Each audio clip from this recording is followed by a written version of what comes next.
I like to say when you've seen one charter school, you've seen one charter school because they are so different and the opportunity is there for more different.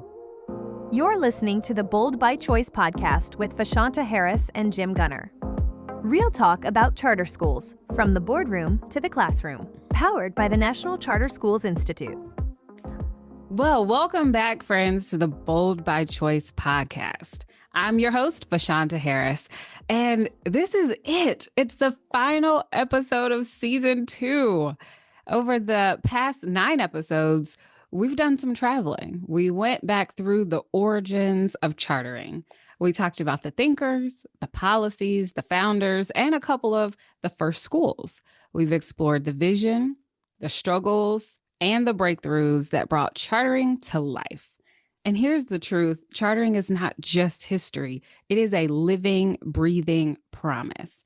And if the last 30 plus years have taught us anything, it's that this work is not finished. It has only just begun. Vashana, what a moment it's been.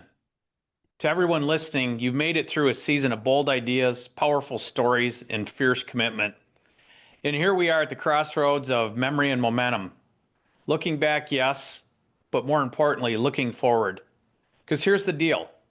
Chartering was never meant to be a moment. It was always meant to be a movement. We didn't step into this work to make noise. We stepped in to make change. We stepped in because we believed, and we still believe, that every child deserves a shot at greatness, and that public education should be a launching pad, not a holding pen. That belief, that boldness, that's what started this movement. And 30 years in, we're just getting warmed up. That's right. And for those of you who've been listening, we talk about this on every episode, but we continue to encourage you to check out the Founders Library at founderslibrary.org. You will find not only the clips that we showed in this season, but many oral histories and many more artifacts and documents that will give you more insight into the history of chartering. I'd also like to thank our friends and colleagues who've been with us on this journey. We have Don Cooper and Ember Reichgott-Young. Thank you both for joining us for this entire season. Well, I'm super excited today, friends, because I want to really just hear from you all as we wrap this up. We've talked about some really big themes this season, and I want to start with this one. When we have been looking back over the past 30 plus years, I'm interested in what each of the three of you really see as the big themes that have defined the charter movement. And Donald, we'll come to you first to start to tackle this one. Sure, great question. And over 30 years, there sure is a lot to look back on and think about. And one of the things that I think about when it comes to chartering is a word that starts with P, and that word is policy. And charter schools began as an idea, but was shaped into a policy. And that required a lot of people. It required a bold vision. It required bold thinkers, a lot of great scholars to shape what that policy looks like, and then people to put it into action through the legislatures enacting laws and through authorizers putting those laws into effect, and bold school leaders wanting to try something new and different. So really the foundation of the charter movement begins with policy. And that policy is connected very closely to a second word that begins with P, and that's people. Because none of this would work in the abstract. It all requires somebody to do it, somebody to have the ideas, and someone to want to take the big risks and put new ideas into action for kids. And Don, that third part is kids, right? We say at the library all the time, kids are our why. Not funding formulas, not facilities, not politics, but kids. Their joy, their growth, their genius. And Ember, we always talk about courage. And you were one that was courageous and got this started long ago. And when we look back, I just thank you for your courage and stepping up and putting things into action. Well, thank you. And as you know, it was a whole lot of people who helped with that. I want to go back to something that Don said, the 2 Ps, policy and people. How about pupils for kids, right? So we got 3 Ps there, and that I think will work. But policy, let me just say, what were the things that, the people brought to me as a legislator? And they said, well, what we have to put into legislation is something that allows innovation, something that allows autonomy, something that allows accountability in a different way. And that's what went into the chartering law. As far as people, yes, people power, teacher power. That's what chartering allows, is teacher power and entrepreneurs to take the visionary lead. And then finally, those pupils. Well, I'm going to add a fourth P, because a big one that came out of chartering was personalized learning. Personalized learning. And we've had many examples of that in charter. And I'm interested, as you kind of like outline, I love this, the 4 Ps. There's been conversation of, is chartering still alive and well, or is it falling into some sort of status quo? And so what do you all think we need to do, those of us who are involved and active in chartering, to preserve that spirit of doing new and different that really powered this movement from the very beginning? Bashan, I want to add 2 more Ps. One is privilege. What a privilege it is that we have this opportunity to do this thing called chartering and to serve kids, receive public money, give them our best. And possibility. We talk at the Founders Library about being stewards of possibility, but that's really part of the story we're going to talk about here, which is what's next and what are those possibilities. In so many ways, that's only limited by our vision. You guys know I love Jim Collins, and he says the enemy of greatness is being good.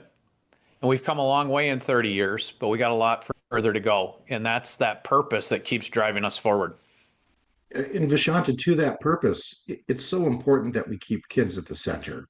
So oftentimes in the work that we do, we think about big adult type topics like facilities issues and contracts and budgets and how funds are spent and employee relations and things like that.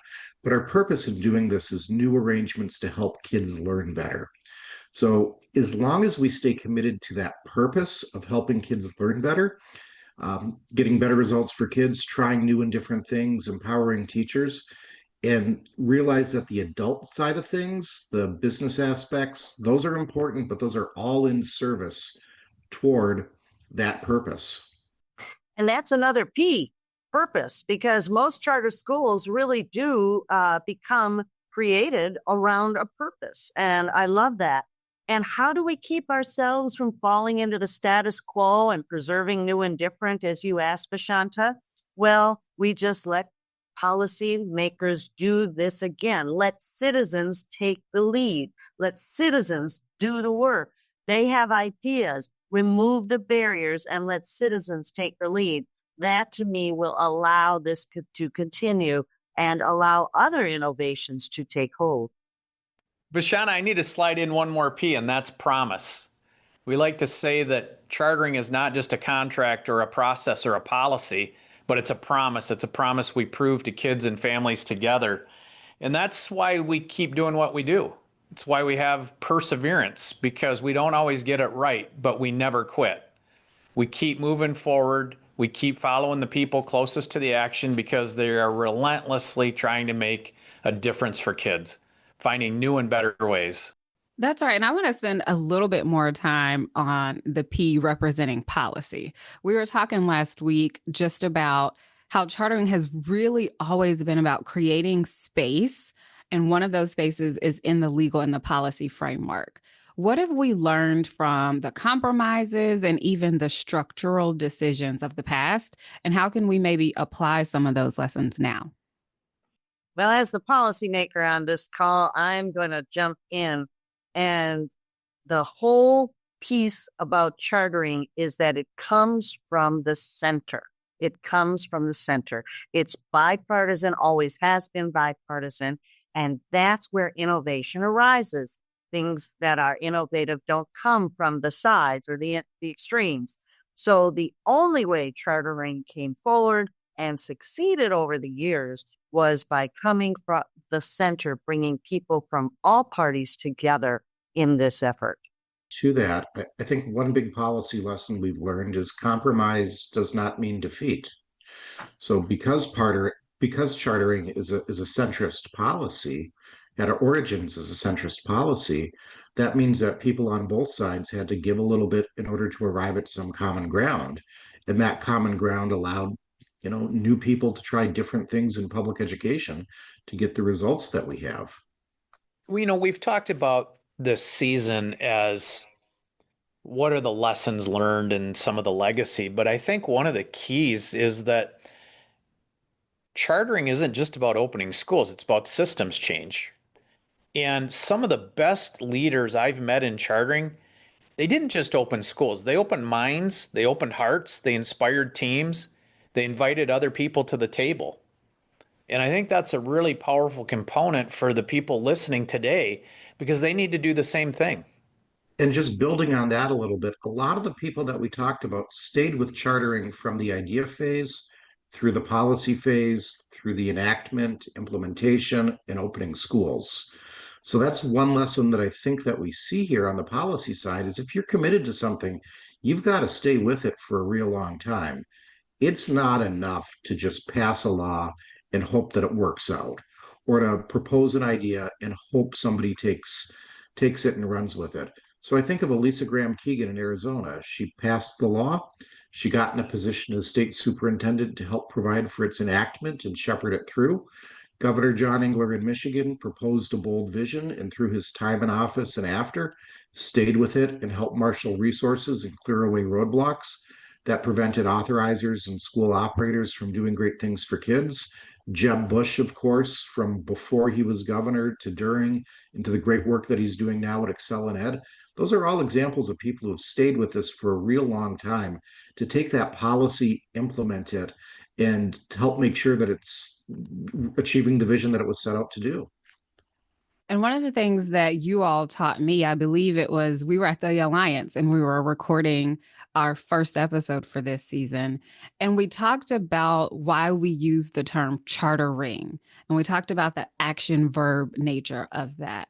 And I just want to hear your thoughts on why do we use chartering, right? How do we see the fine line between how we use this term and we continue the work of the movement? And it's not just this kind of interest group situation. So I'd love to hear your thoughts on that. Sure. Well, it's important to remember charter schools are public schools, right? So they're just like most other public schools in most key ways, a little more flexibility. They operate under contracts. The way that they come into existence is a little different, but they're all public schools. So chartering and chartered refers to the way that the public school came into existence. It's an action. When we talk about charter schools, oftentimes that sounds like a descriptive, like you're saying a Montessori school or a classical school or something that connects to the educational program. Chartering doesn't. The beauty of chartering is it allows for all sorts of different types of educational programs to come into existence. So staying focused on that action of how that public school comes into existence is really the important part in it. Don, you're so right. And one of the things the Founders Library has is oral histories and documents from thinkers, some from the beginning, some during the middle, some current. But Ted Coldery always talked about chartering as an institutional innovation. Ember was at the front lines of creating that enabling legislation, but that's why we use the word chartering all the time. It's the idea, it's the strategy. It's not just the school. And that's the difference between the noun and the verb and why we have to keep true to the principles of chartering, because those are what are going to last and drive us over time and keep us anchored to possibilities. Ted will always say that charter is not an adjective. It's not an adjective of the noun of the school. And what he'll often say is he'll give the analogy that, you deliver education in a blue building or in a green building. I mean, that's the charter in the district in the sense that it doesn't make any sense to say that you're going to have better education in a blue building or a green building. And what he always says, it's about what's happening inside, what's happening in the seeing and the doing and the learning. And that can happen in either sector. So it's about the action, not the adjective. And Ember, I have, given my career to advancing the promise of chartering, but I'm the first to stand up and say being a charter doesn't make you good or bad. It's what you do for kids and how you handle the taxpayers' money. And I think that's a good foundation for us as this movement grows and evolves, that we stay true to the idea that, are the kids learning? Are we good stewards of the taxpayers' money? Are we stewards of possibility and inventing what comes next? And are we relentless in that purpose? And that's what Howard Fuller always, when he gives keynotes, is like, no, chartering is the vehicle. The purpose is better education for kids and families and communities. And that's what I love about the Founders Library and this group and this season. That's what we focused on. That's right. And they always say when you think about the vehicle, you've got to have the right folks in the right seats on the bus type thing. And what we've seen over the years is that chartering has unleashed an incredible amount of talent and innovation. What what in your opinions are some of the timeless human qualities that stand out in the leaders who've made this work possible, and how those can inspire the next generation? First, I'd hope that the next generation does a heck of a lot better than we're doing and the folks before. Not that us and the folks before us did a bad job for kids. We've made just tremendous breakthroughs, but we're laying a foundation that other people can achieve better things from and continue the advancements and do more in creative things for kids.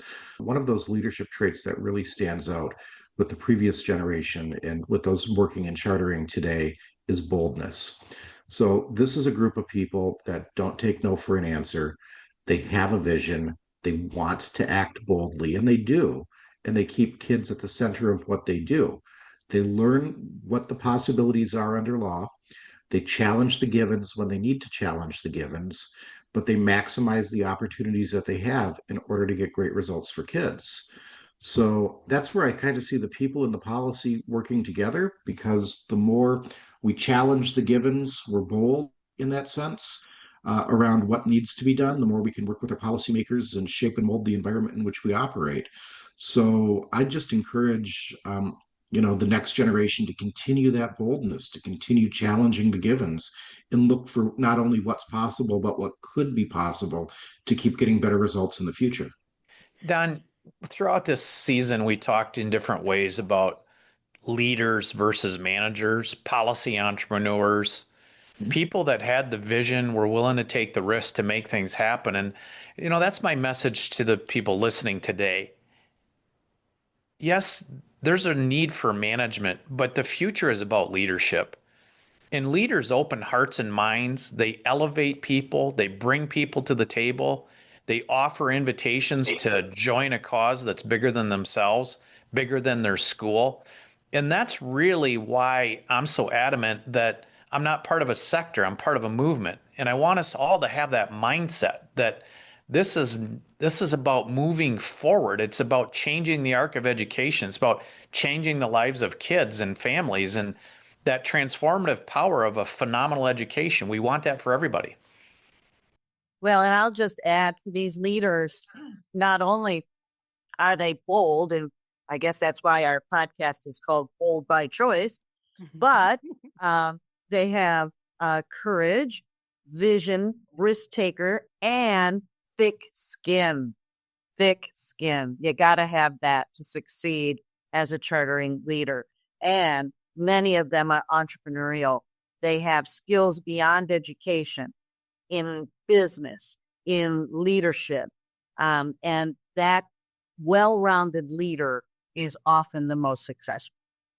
Amber, it reminds me of the leadership literature around, is failure an event or a person? And the people we've highlighted, the people in the library, failure to them was just a chance to take another chance. I think about you and taking 3 years to pass the law. I think about Senator Lubbers in Indiana taking 7 years to get the law passed. You never quit. You never saw it as failure. You saw it as a roadblock, a challenge, an obstacle. It's the same for the people that launch schools. There's a million obstacles. Yes, you might fail for a moment, but they never viewed that as failure. They viewed it as just one thing they had to overcome on the quest to make a difference for kids. That's the mindset that we want the leaders today and those of tomorrow to have. And Jim, to that point, and I love that we call a lot of our pioneers entrepreneurs. They didn't just build schools and create conditions for the building of schools. They also sparked other people and organizations. And so, how do you all see the power of coalitions and teamwork versus the lone hero shaping the movement's strength? Sure. Well, it is all about teamwork. At some level, nobody can build a school themselves. It requires a group of people, a common vision, a common commitment to the kids. But I want to go back to something, and that's about challenging the givens and creating the new organizational structures. And we talk about that almost as an aside, but I just want to pause on why that is so important. And the simple fact of the matter is, any change in education relates to changing teacher behavior. So teachers have to be empowered or be allowed to try new things, try different things to connect with their kids. Okay. It's as simple as that. If teacher behavior does not change in the classroom, we're going to get the same results. And so often we think changing teacher behavior means changing out the people or changing out the curricula or something, but it's broader than that. It's methods, it's techniques, it's the way the classroom is arranged, it's the building, it's the level of trust that we have in folks. So when we create a new organizational arrangement, when we challenge the givens and say, hey, a classroom does not have to be set up this way. Hey, teachers can make decisions in different ways. We're creating the space to allow for that change within that classroom to occur.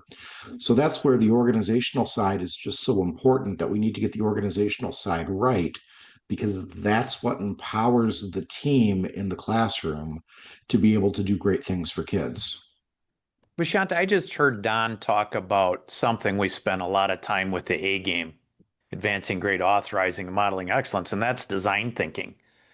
You're familiar with Stanford's design thinking process, and I think that's a great message for the audience today as well, which is really study design thinking and systems change.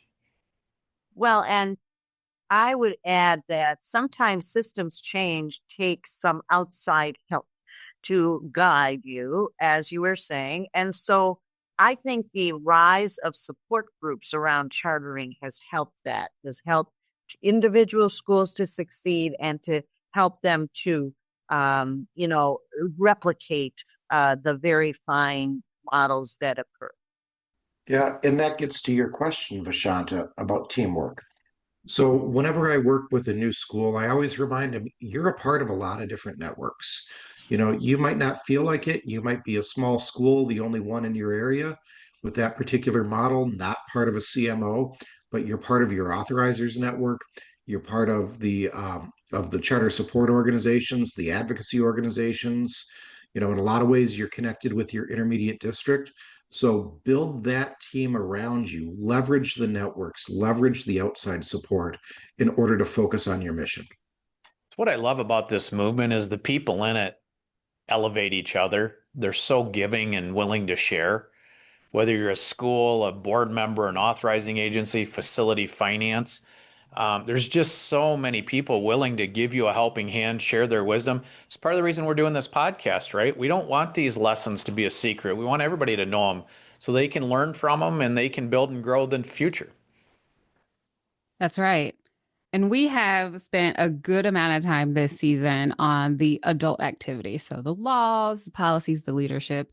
But I will be honest, the reason I got in this work, and probably many of you identify, is it's about the kids. That's that other P Ember was sharing, the pupils. What are the most important ways chartering has created new and different opportunities for students? Oh my goodness, there are so many ways that's occurred. Here in our home state of Michigan, we've seen some policy changes as a result. So one of the big ones is full day kindergarten, and charters were the first in the state to be doing that.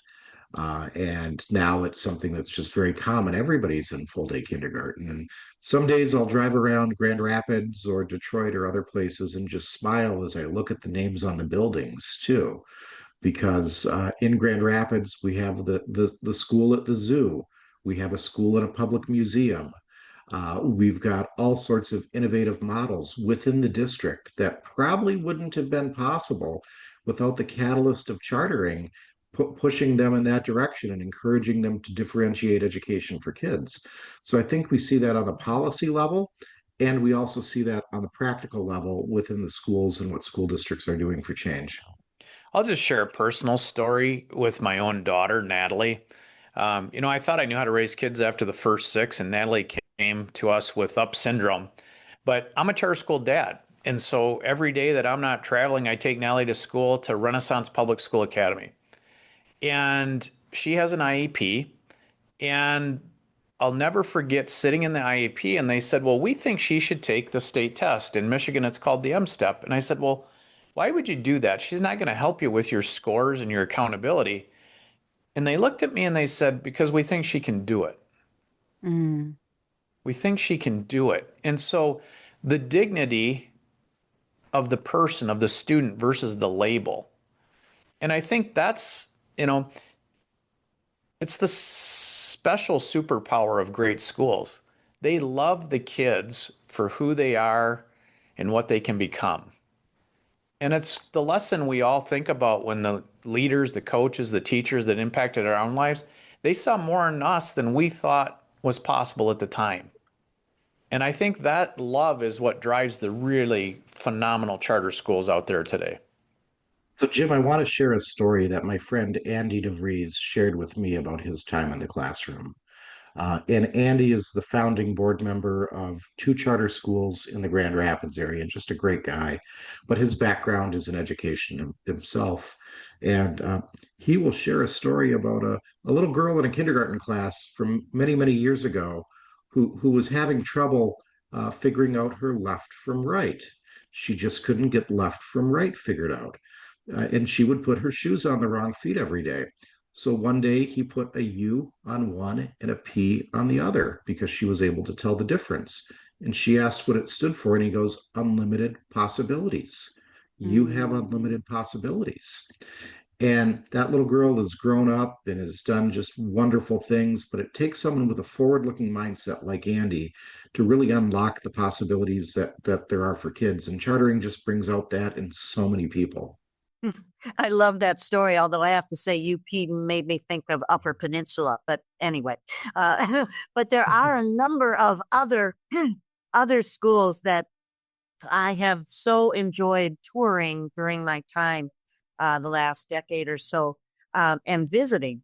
Of course, there is the Aviation Academy in Grand Rapids that was just amazing, where the students learn how to be pilots.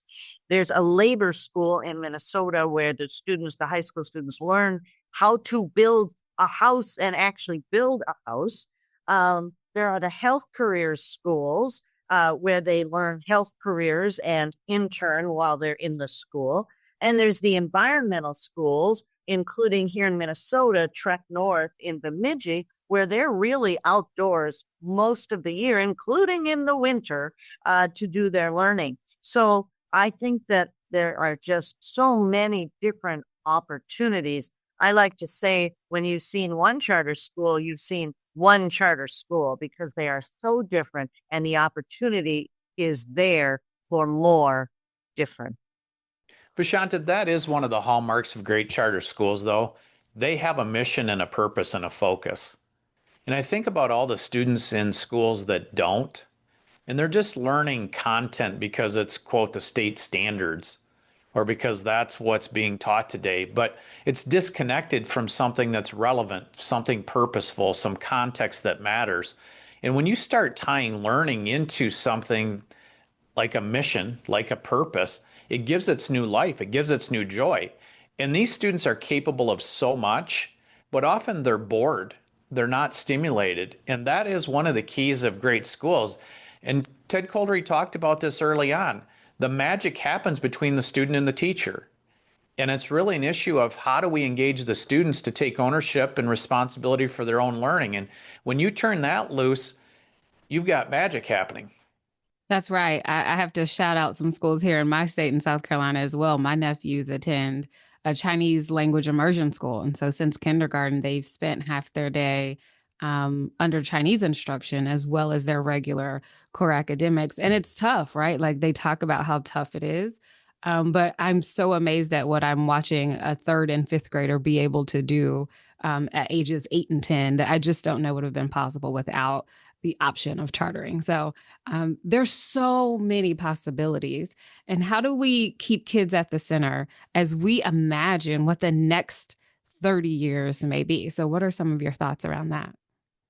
Personalized learning. And that really was started by New Country School here in Minnesota, a rural school where the teachers just said to the student, what do you want to learn? What's interesting to you? And if they name a topic, they'll figure out all the ways that they can bring science and English and writing and all those things into it. And so personalized learning is just been key, and that has come out of chartering. The other thing is, and this maybe goes to your earlier question, what has melted my heart is to see in the country so many indigenous schools where charter public schools are helping to maintain and sustain the indigenous culture, whether it be Native, whether it be Hawaiian, whether it be Guam. That to me has been really important and could be very important in the next 30 years of chartering as well. And I want to give a shout out to the Bay Mills Community College in the Ojibwe Nation that not just helped start a school, but they became an authorizing agency and chartered schools in Michigan and led the way, particularly in a time when the state universities were capped and couldn't charter any more schools. They made a powerful difference. And so, Ember, your point about the diversity of the movement and the roles and opportunities people are creating, I put that all under the category of stewards of possibility.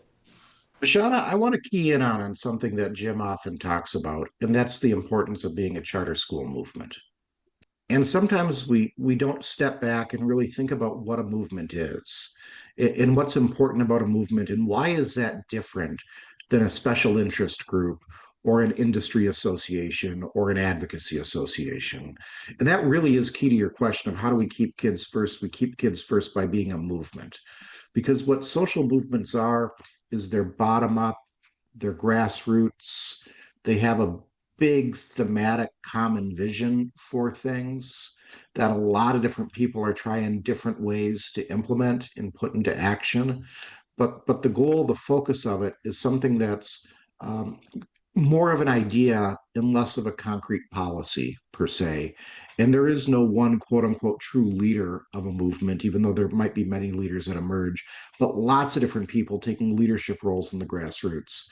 Whereas an industry association or a special interest is much more formal, it's much more top down, it's organized around one or two things like passing a bill or getting some policies enacted. So it's much more rigid and formal. So, to your question of how do we keep kids at the forefront, we got to stay a movement. We have to develop the systems, the support organizations necessary for schools to do great things, but we can never lose that movement feel about why we're here and our purpose is to educate kids, not to achieve certain policy goals or protect institutional arrangements for adults. Well said, Don. And the thing about sectors is they protect the status quo. We haven't figured out the magic sauce yet.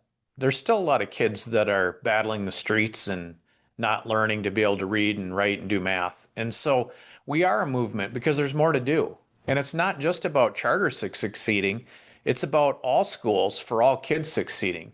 And that's why we like to think of ourselves as a rising tide that lifts all boats.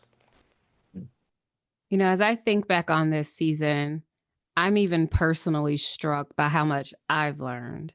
I've actually been in the K-12 space, most of which has been chartering, for about 20 years now, which is actually a little bit scary to say because I still think I'm in my 20s. But in many ways, I've been a student again of the three of you. Jim, Don, Ember, you've each taught me lessons that I didn't even know I needed and reminded me that even with experience, there's always more to learn. There's always more to uncover. Specifically, I've learned that compromise is not defeat. And that's a really important lesson, I think, for millennials like myself, where we kind of grew up in this grit culture and in a lot of competition. So really stepping back and seeing that movements require coalitions, not lone heroes. And the bold leaders are the ones who see the possibilities beyond themselves and invite others in to build with them. And we talk about it all the time. Chartering isn't just a policy framework, it is a promise to kids, a promise to their families to keep pushing, to keep innovating, to keep imagining what schools can be. I love Ember's point of like, hey, just ask the kids, like, what are you interested in? What do you want to learn? And really inviting them in to be a part of the process. And the Founders Library has been such a gift in capturing these stories. And the real gift has truly been the wisdom behind all of the leaders and the people who live these stories out. And so, my hope to everyone listening to us, be like me, walk away inspired, not just by the history, but the way the history is calling us in and calling us forward, because we are those leaders today. We are in the seats now. Studying the past, I don't think is really optional. It's essential if we want to create a better future. So I'd love to invite each of you to share any sort of closing thoughts or takeaways before we wrap up. Vashanta, I'd like to end close to where we started this season, and that's with Ted Coldry. So recently, I've been rereading Mandate for Change, which is a wonderful volume edited by Will Marshall and Martin Schramm after Bill Clinton won the presidency in 1992. And it really laid out a lot of then President-elect Clinton's domestic and foreign policy agenda. It just has some great wisdom in it. So looking forward about something that excites me really is something that is an idea that's about 30 years old. And I'll just read a passage from an essay that Ted Coldry wrote in here. Universal public education is one of the greatest achievements of American democracy. Our public schools have been the principal catalyst for equal opportunity, as well as a crucible for our common civic culture. They have been a great leveler of economic, social, and lately racial distinctions, as well as a conduit to economic opportunity and American citizenship for immigrants from the mid-19th century to today. We must save, not abandon, America's public schools. At the same time, however, a reflexive defense of the existing system can only play into the hands of those who want to privatize America's schools. There is another choice, harnessing the power of parental choice, competition, and innovation to radically restructure our schools while retaining their essentially public characteristics. So that to me is still exciting, and that is something that I think we can rally around for the next 30 years. Let's celebrate the greatness of American public education and all that it's done to shape our nation, previous generations, and will for future generations, while also creating the opportunities for people who are closest to the kids, teachers, school leaders, to change and make the system more responsible for their needs. So if there's one thing I'd like to leave people with, it's where we started, and there's no better person to articulate that than Ted. And speaking of Ted, we are celebrating him in October here in Minnesota. It is his 95th birthday, but we're celebrating him not because of that, but because of all he has given us in education in Minnesota and in the country. And I am so thrilled that he is still here and still giving back in this area. I think what he created was the freedom to be better for students and for teachers, the freedom for them to be innovative and to think differently in education, the freedom to be better. But congratulations to Ted, 95 years of giving back and visioning education. Ember, I remember when we were in Minneapolis and got to celebrate his birthday with him. And that was just such a special moment in my own history. But his thinking, his ideas, his writings, his service on the National Founders Library Board, his support of this effort, shout out to Mr. Ted. He has been such a great thinker and supporter and encourager. So I'll close with this. Speak the truth, even when it's uncomfortable. Lead with love, not ego, and protect the promise of chartering, even when it's unpopular. Patrick Lencioni in the book, The 5 Temptations of the CEO, says you have to be sure you don't pick popularity over principle. That's my closing message. That's the stories that we've covered. People that had a purpose and principles, and they didn't compromise because they knew it was what was going to be best for kids. Well, friends, this brings us to the close of season 2. Trust us, the story does not end here. In season 3, we'll shift our focus a little bit to today, exploring some phenomenal schools and leaders who are living boldly, living out the charter promise right now, today. If you haven't done so already, please hit subscribe, stay with us, share this season with a friend or a colleague, and please join us for the next chapter. Until then, stay bold, and we'll see you next week.